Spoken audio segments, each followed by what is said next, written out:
Do we celebrate when we have high fever? High fever is a good thing. The body puts a great effort in creating high fever. Do you know why body does high fever? Because at high fever, the enzymes in the body, those are catalysts of energy, they work twice as fast. It's like you have double amount of enzymes. It's so beneficial. All the bacteria, the bad and pathogenic bacteria, is destroyed at high fever. Now, when body has high fever, it says, hey, don't eat, please. Eating will take so much more energy from me. And the body creates no eating condition, no appetite condition. It covers the tongue with the white coating that makes the food not tasty. Do you remember that? The nose is stuffed so you cannot smell the food. The eyelids are so heavy and so painful that you cannot see the food. Body wants you to close your eyes and rest. The tonsils are so enlarged that you cannot swallow the food. Do we cooperate with the body? Do we listen? When the body says, please don't eat anything, even an apple, here comes grandmother with a chicken soup. It's in America. In Russia, grandmother comes with a boiled milk with butter and honey in it. In Europe, they come with a hot wine or something. So in every country they have, I don't know what they come up with different countries. I think we could have a contest here and everybody will be telling what people treat their loved ones when they have high fever. They're usually very heavy, toxic stuff. So what will body reaction will be to that chicken soup? Thrown up? The body says, oh no, oh please. What if body doesn't have that spare energy to throw up? Then the complication will happen. The complications. Have you heard of complications when people have high fever? They say that happens because of high fever, the complications. Actually, complications happen because people eat when they have high fever. And they say high fever is so dangerous. You have to put it down, otherwise you could die. No. You cannot die from high fever. You can die if you don't cooperate with your body. If you do something opposite what your body wants. Now we don't listen to the body. For example, do you remember when you had high fever? You were feeling cold, hot, fluctuating, cold, hot. So you'll take off your covers, you put on the covers, you put.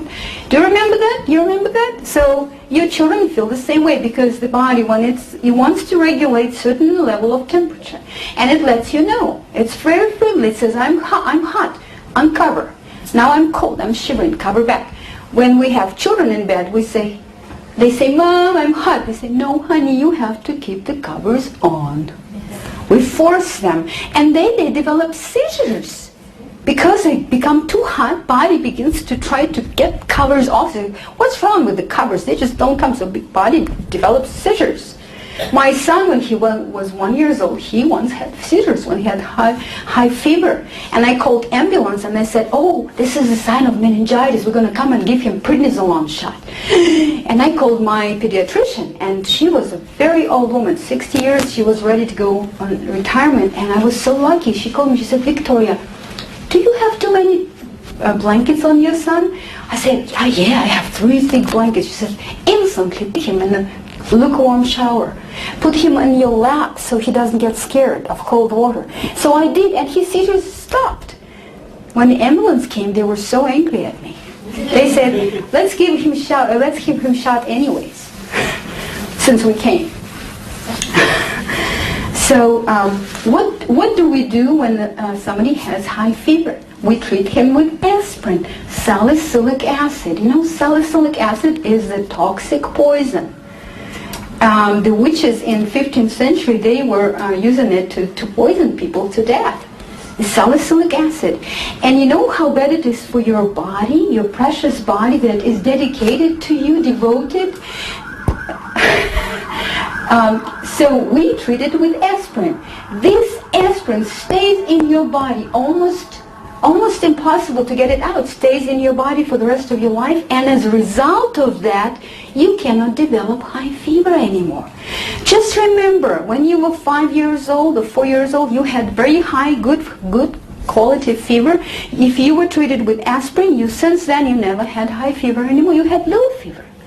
Your body cannot go any further because it's like chains on your body's organs. Do you understand what I'm saying? Is it true that when you had high fever, you treated with aspirin, you cannot have high fever anymore? Do you remember that? Anybody? Right? Yes. The good news is that if you go on raw food, the aspirin will leave your body. And your body will become normal and you'll get your high fever back.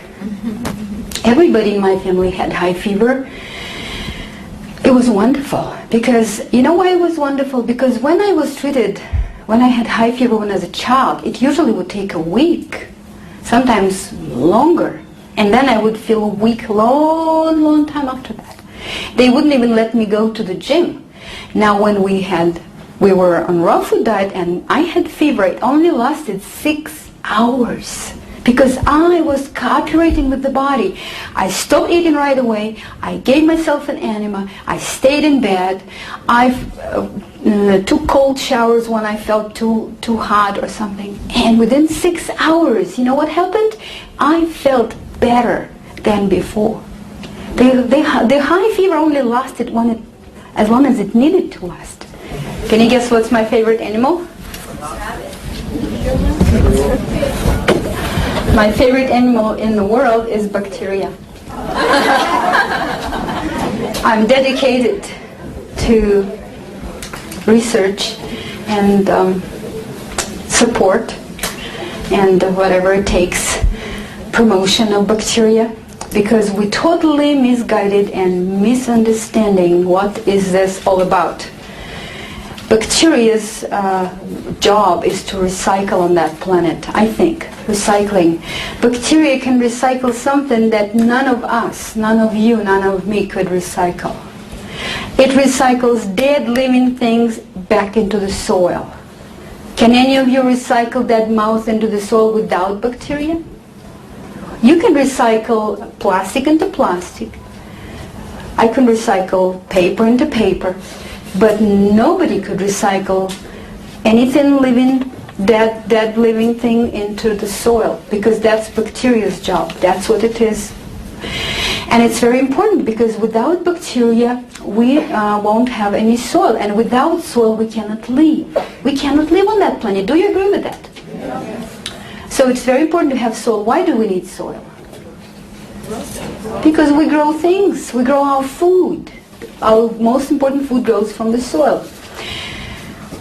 Whoever created bacteria, the creator, was genius and brilliant, because bacteria is small and large, or we could say smallest and largest at the same time. Isn't it amazing? Bacteria is smaller than any living cell, and it will get inside your body without causing any disturbance. And it doesn't even need a couple to multiply. And bacteria could multiply to any size instantly. Isn't it great? Doesn't matter if there will be 10 chickens or 1,000 of elephants, there will always be enough bacteria instantly. Or maybe the elephants will be waiting 7 days per elephant, and then those will be laying there untouched, not rotting, waiting when there will be enough bacteria. Have you heard of anything like that? There will be always plenty of bacteria. And then when the protein will be over, there will not be bacteria wandering around. They will go back in the soil and wait there patiently. Great. Another interesting thing I discovered, that bacteria can never destroy anything that is still alive. Bacteria is not interested into living things. Example, redwood trees. How long do they live? They live up to 3,000 years. Their roots are in the soil, covered with bacteria, unprotected, never rot, until the tree dies. 3,000 years. Some of those were planted before Jesus Christ was born. And bacteria doesn't dare to touch them. What does it tell us?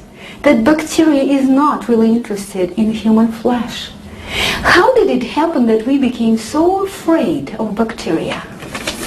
I imagine that one day Louis Pasteur got for birthday a little telescope or something, microscope, and he was just playing with it thinking, what should I do with it?